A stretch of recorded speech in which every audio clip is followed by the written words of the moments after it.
కాబట్టి ప్రియమైన దేవుని పిల్లలారా, మనమంతా వెనక్కి వెళ్ళిపోతే ఈ ప్రపంచంలో ఉన్న మొట్టమొదటి మనిషి ఆదాం అండి. ఆదాం. మరి దేవుడు ఆదాముకు ఈ శరీరపు ఆకార నిర్మాణం తయారు చేసేటప్పుడు దేవుడు ఎక్కడ తయారు చేస్తున్నాడో, ఎలా తయారు చేస్తున్నాడో ఒక్కసారి మనం చూడగలిగితే ఆదికాండము 2వ అధ్యాయము 7వ వచనాన్ని తప్పక మనం పరిశీలించాలి. ఆదికాండము 2వ అధ్యాయము 7వ వచనం. దేవుడైన యెహోవా నేల మంటితో నరుని నిర్మించి వాని నాసికా రంధ్రములో జీవవాయువును ఊదగా నరుడు జీవాత్మాయను. మొట్టమొదటి మనిషి ఆదాముకు ఆకారాన్ని దేవుడు తయారు చేస్తున్నాడు. ఆ మాటను మీరు జాగ్రత్తగా ఆలోచించగలిగితే దేనితో చేస్తున్నాడో చెప్పాడు తప్ప ఎక్కడ చేస్తున్నాడో మాత్రం చెప్పలేదండి. మళ్ళీ చెప్తాను నేను. నేల మంటితో ఆకారాన్ని దేనితో చేస్తున్నాడో చెప్పాడు తప్ప ఈ ఆకారాన్ని ఎక్కడ తయారు చేశాడో చెప్పాడా? దేవుడైన యెహోవా నేల మంటితో నరుని నిర్మించి, మట్టితో నరుని నిర్మించాను అన్నాడు. ఎక్కడ నిర్మించాడు? ఎక్కడ? నేల మంటితో అంటే మనం ఏమనుకుంటున్నాం? ఈ నేల మీదనే చేశాడు అనుకుంటున్నాం మనం. అక్కడ మన ఆకారాన్ని, మొట్టమొదటి ఆకారాన్ని దేనితో చేశాడో చెప్పాడు. ఎక్కడ చేశాడో చెప్పాడా? చెప్పడండి. ఎక్కడ చేశాడో? అక్కడ లేదండి. మళ్ళీ చదువుతాం. దేవుడైన యెహోవా నేల మంటితో చేశాడు. ఎక్కడ చేశాడు? అక్కడ రాయబడలేదు. దేవుడైన యెహోవా నేల మంటితో నరుని నిర్మించి. ఎక్కడ నిర్మాణం జరిగింది? మానవ ఆకారం ఎక్కడ జరిగింది? పోనీ భూమి మీదనే అని మీరు అనుకుంటేనండి పొరపాటండి. ఎందుకంటే చాలా మంది బైబిల్ లోతు తెలియక మరి ప్రశ్నించే వారు ఏమంటున్నారంటే, ఒక కుండని చెయ్యాలి, ఒక బొమ్మను చేయాలి. బొమ్మను చేయాలంటేనండి మట్టి కావాలి, నీరు కావాలి, ఆ తర్వాత ఆ బొమ్మ గట్టి పడటానికి ఉష్ణోగ్రత కూడా కావాలి. మరి దేవుడు మట్టినే తీసుకున్నాడు కదా, అంటే నీళ్లు తీసుకోలేదా? మరి ఆ బొమ్మ గట్టి పడాలంటే మరి వేడి కావాలి కదా. కేవలం మట్టి ఉంటే ఆకారం తయారవుతుందా? కుమ్మరివాడు కుండల్ని చేస్తుంటాడు. కుండ చేయడానికి ఎన్ని కావాలంటే మట్టి కావాలి, నీరు కావాలి. ఆ చేసిన ఆకారం గట్టి పడాలంటే ఉష్ణోగ్రత కావాలండి. ఉష్ణోగ్రత కావాలి. ఒక కుండ చేయటానికి 3 కావాలి కదా. మరి దేవుడు నేల మంటితో చేసేది మీరు అంటున్నారు అంటే నీళ్ళు అవసరం లేకుండానే, ఉష్ణోగ్రత అవసరం లేకుండానే బొమ్మ తయారైంది అంటున్నారు. అంటే ఏంటంటే అసలు ఎక్కడ తయారు చేశాడో, ఏ నేల మట్టిని తీసుకున్నాడో అర్థం కాలేదు కనుక. కాబట్టి ప్రియమైన దేవుని పిల్లలారా, దేవుడు మొట్టమొదటి ఆకార నిర్మాణాన్ని తయారు చేసేటప్పుడు అండి నేల మట్టి అనగానే ఈ భూమి మీద ఉన్న నేల మట్టి కాదండి. ఒక కుండ చేయటానికి నేల మీద ఉన్న ఈ మట్టి ఉపయోగపడదు కదా, దీనికి ప్రత్యేకమైన మట్టి కావాలి. అదే బంకమన్నం కదా. ఇటుకలు తయారు చేయాలన్నా, ఒక కుండ తయారు చేయాలన్నా ఏ మట్టితో పడితే ఆ మట్టితో తయారు చేయలేం కదా మనం. ఒక ఇటుక తయారు చేయడానికి ప్రత్యేకమైన మట్టి ఉన్నప్పుడు ఏమండి మానవ ఆకారాన్ని తయారు చేయడానికి ప్రత్యేకమైన మట్టి లేదంటారా? ఒక ఇటుక తయారు చేయడానికి ఏ మట్టితోనో పడితే ఆ మట్టితో తయారు చేయలేం కదా. మరి మానవ ఆకారాన్ని తయారు చేయాలంటే ఆ మట్టి చాలా ప్రత్యేకమైంది. అది ఎక్కడుంటుందో తెలుసా? భూమి యొక్క అగాధ స్థలములలో ఉండే మట్టి. అందుకే ఈ భూమిని మనం త్రవ్వుకుంటూ వెళ్ళిపోతానండి. ఈ భూమి లోపల ఉంటున్న మన్ను పరిస్థితి ఎలా ఉంటుందంటే మరుగుతున్న స్థితిలో ఉంటుంది మట్టి. ఈ భూమి లోపల దాన్ని ఏమంటారంటే లావ అంటారు. అగ్నిపర్వతాలు బద్దలైనప్పుడు ఆ మరుగుతున్న మట్టి ఈ భూమి మీదకి వస్తుంది. అది ఎలా ఉంటుందంటే మరి జిగట మన్నుగా ఉంటుంది. మండుతున్న మట్టి ఆ తర్వాత ఒక జిగట మన్నులా ఉంటుంది. అంటే అందులో నీరుంది, వేడుంది, మన్నుంది. కాబట్టి ఈ 3 కలిగిన ఆ మన్నును తీసుకున్నాడు. మానవ ఆకారాన్ని దేవుడు నిర్మించాడు. ఎప్పుడు? ఆదాము ఆకారాన్ని నిర్మించేటప్పుడు సుమా. మరి ఆదాము ఆకారాన్ని నిర్మించేటప్పటికి అప్పటికి మనం అందులో ఉన్నామంటారా లేదంటారా? మనం ఉన్నాం. ఎందుకంటే ఆదాములో నుంచే మనం వచ్చిన వారం కదా. ఆదాములో నుండి మనం వచ్చిన వారం. మరి ఆదాము ఎక్కడ నిర్మాణం జరిగిందంటే భూమి యొక్క అగాధ స్థలములలో విచిత్రముగా నిర్మింపబడిన నాడు అన్నాడు. దావీదు గారు తన జీవితపు లోతుల్లోకి ఎక్కడికి వెళ్ళాడో తెలుసా?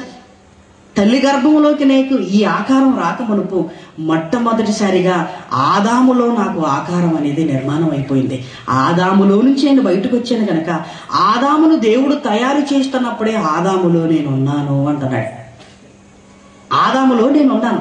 మరి ఆదాము నిర్మాణం భూమి యొక్క అగాధ స్థలములలో నిర్మించబడింది.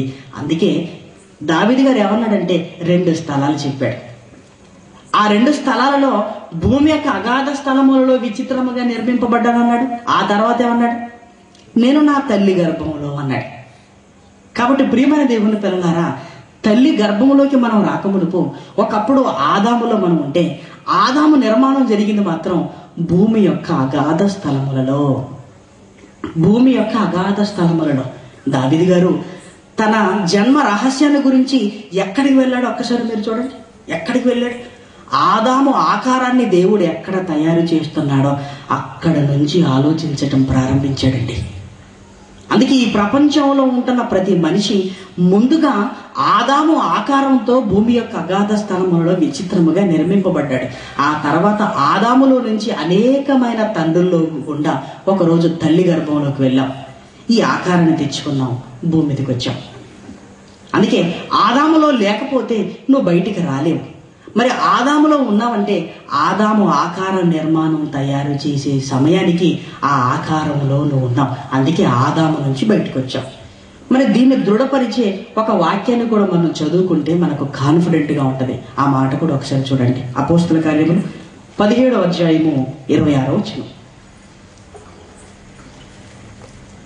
అపోస్తుల కార్యములు 17వ అధ్యాయం 26వ వచనం. మరియు యావత్ భూమి మీద కాపురముండుటకు ఆయన ఒకని నుండి అనగా ఆదాము నుంచి ప్రతి జాతి మనుషులను సృష్టించి అన్నాడు. ఒకప్పుడు నువ్వు ఆదాములో ఉన్నావు. ఆదాములో ఉన్న నిన్ను ఇలా ఒక్కొక్క తండ్రి ద్వారా మరి ప్రయాణం చేయించి ఒకరోజు తల్లి గర్భంలోకి ప్రవేశపెట్టి ఈ ఆకారాన్ని నీకు ఇచ్చి ఈ భూమి మీదకి పంపించాడు. కాబట్టి ప్రియమైన దేవుని పిల్లలారా, దావీదు నిర్మాణం ముందు ఎక్కడ జరిగిందనమాట? భూమి యొక్క అగాధ స్థలంలో జరిగింది. ఆ తర్వాత ఎక్కడ జరిగింది? ఈ ఆకార నిర్మాణం అనేది తల్లి గర్భంలో జరిగింది. అందుకే ఈ రెండింటినీ దావీదు గారు జ్ఞాపకం చేసుకున్నారు. ఇక మనం ఆలోచించగలిగితే ఆదాము ఆకార నిర్మాణాన్ని దేవుడు తయారు చేసేటప్పుడు ఆదాముని ఎలా తయారు చేశాడంటే తనలా తయారు చేశాడు. ఎందుకంటే మనిషి పుట్టడానికి ముందు దేవుడు కలిగిన ఆలోచన అదే అని నిన్న చదువుకున్నాం. దేవుడు తన స్వరూపమందు తన పోలిక చొప్పున ఆయన పరిశుద్ధుడు. ఆయన చేతుల్లో తయారు చేయబడిన ఆదాము కూడా పరిశుద్ధుడేనండి. పోలిక అనగానే తన పరిశుద్ధత, తన ఆత్మగా ఉన్నాడు గనక, పరిశుద్ధుడు గనక నా పిల్లలు కూడా పరిశుద్ధులుగా ఉండాలన్న ఆలోచన దేవుడికి ఉన్నది గనక ఆదామును కూడా ఎలా తయారు చేశాడంటే పరిశుద్ధుడిగా తయారు చేశాడు. ఆదాము జన్మ వెనక పాపం అనే మచ్చలేదు.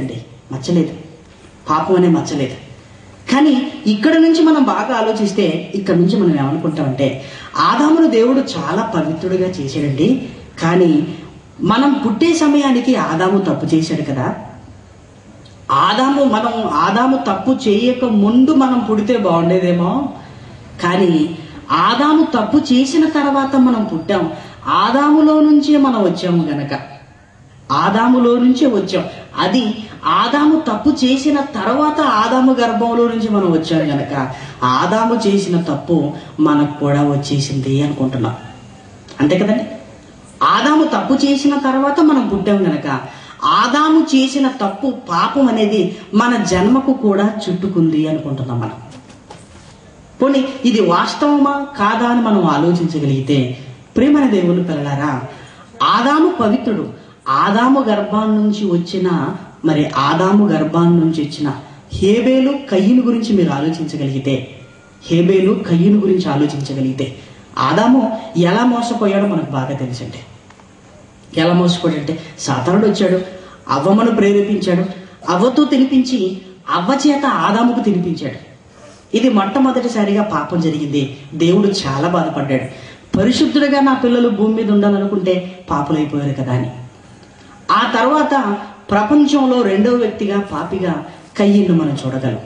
ఈ కయ్యను ఎవరో కాదు, ఆదాము గర్భం నుంచి వచ్చిన వాడే. ఆదాము గర్భం నుంచి వచ్చిన ఈ కయ్యనులోకి పాపం ఎలా వచ్చింది? ఆదాముకు పుట్టాడు గనక ఆదాములో ఉన్న పాపం కయ్యనులోకి వచ్చిందా?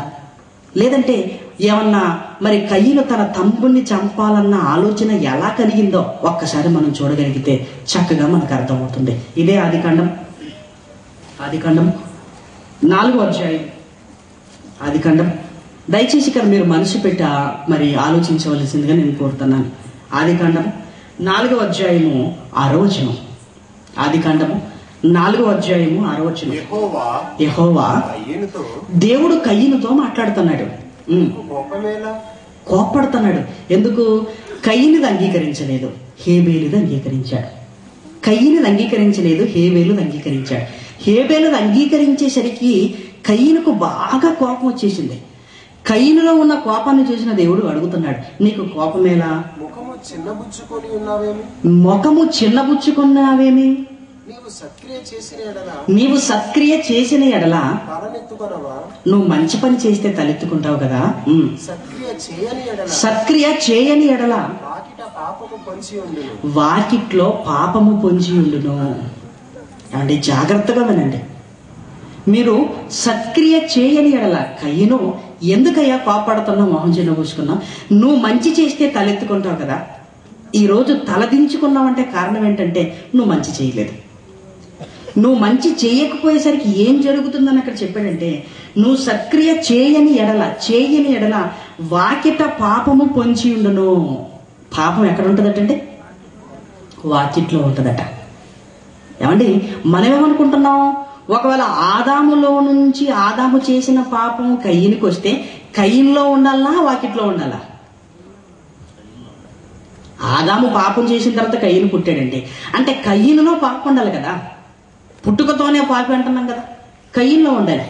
కానీ దేవుడు ఏం చెప్తున్నాడంటే, నువ్వు సత్క్రియ చేయకపోతే పాపం ఎక్కడ ఉంటుందట?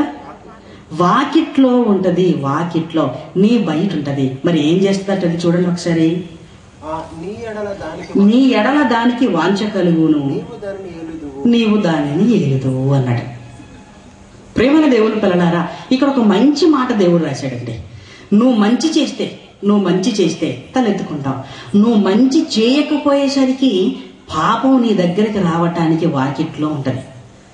నువ్వు మంచి చేయలేదనుకో, ఇక చెడు చేయటానికి నువ్వు ఇష్టపడతావు. మంచి ఎలాగ చేయలేదు అలా ఊరుకుంటావా? చెడు చేయటానికి ఇష్టపడతావు. ఎప్పుడైతే చెడు చేయటానికి నీకు ఆలోచన కలుగుతుందో వాకిట్లో ఉన్న పాపం నీలోకి వస్తుంది. అందుకే పాపానికి నీ ఎడల వాంఛ కలుగును అంటే నీ దగ్గరకు రావాలన్న కోరిక దానికి ఉంటుంది. ఎందుకంటే ఇక నీతో చెడు పని చేయించడానికి, ఎందుకంటే నువ్వు మంచి చేయలేదు కనుక. నీ ఎడల దానికి అనగా వాకిట్లో ఉన్న పాపానికి కోరిక కలుగుతుంది. కోరిక కలిగి నీలోకి రాగానే నువ్వు దానిని ఏలుదు. ఏలటం అంటే ఏంటండి? పరిపాలించటం. వాకిట్లో ఉన్న పాపం నీలోకి రాగానే నీలో ఉన్న పాపాన్ని చేయటానికి వెంటనే ఈ ఆకారాన్ని పాపానికి ఇచ్చేస్తాం. ప్రేమైన దేవుని పిల్లలారా, ఒక్కసారి మీరు ఆలోచించండి.